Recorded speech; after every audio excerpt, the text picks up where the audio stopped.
এমনি ভাবে জিকির করো মাথা জেনে না না লড়ে। তুই মানুষের জ্ঞান দেস কেন জিকির করতে মাথা জান না লড়ে তোর লড়ে কিনলে তুই জিকির কারণে আজকে অনেক মানুষ কেন সৈর হায়াটা সব ভাঙ্গি যায় তোর মাথা লড়ে কিনলি রে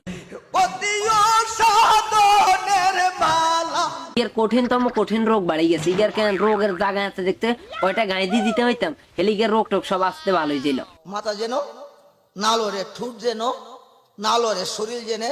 না লড়ে। আজকে মানুষের জ্ঞান দেস মাথা যান না লড়ে ঠোঁট যান না লড়ে কেন হ্যাঁ এমন বাড়িয়ান কেন মাথা যান স্বর্ণ হয়ে যায় কি কিছু কথা বুঝছো তুই মাথা যা দেতরা করিয়ে এলাম হিডি মুগির দি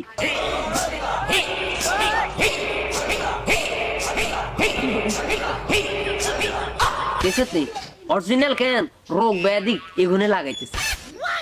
আজকে এগুনের জিকিরের নামে যে কেন তামসা দেখাইতেছে মানুষে এগুনে আবার মানুষের ফতুয়া দেয় কেন মাথা যান না লড়ে ঠোঁট যান না লড়ে জিকির করবেন মনে মনে জিকির করেন। এই জন্য শুইয়া বইয়া দাঁড়াইয়া সর্ব অবস্থা কি করেন কি করতাম শুইয়া বইয়া কেন দাঁড়াইয়া কি করতাম সাই তুই আঙ্গর ক আজকে তোকে অশান্তিতে কেন আমরা হারি না সইতে হারি না কইতে এই জিকিরটাও কি নামাজ? কি কন জিকির যদি নামাজ হইলে আমরা কাল লেতন ধরে নামাজ উঠতাম না কি কিছু কথা আমরা জিকিরে করি আমরা কাল লেতন ধরে নামাজ উঠতাম না তোর যদি কেন এই কথা সত্যি হয় ইয়ে বুড়াতি বয়সে কাল লাগে ফ্যাম করি কোনে ধরা খাইছে চাও হিগে কেন চিল্লাইতে কেন মানুষ বেগুনটা আগল হাগল বানা লাগে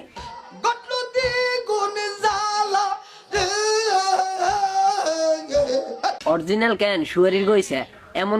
বাড়িয়ান কেন রোগ টোক সব কেন বালা করি এলাম এমন জোরে হিড়ে এগুলোর ডরাই যে মানুষ মাহফিলে যাইতে পারে না এগুলোর এসব জিকির কারণে মানুষ আরো অসুস্থ হয়ে দেয় চলিয়ে গিয়ে কি কিছু কথা বুঝছেন।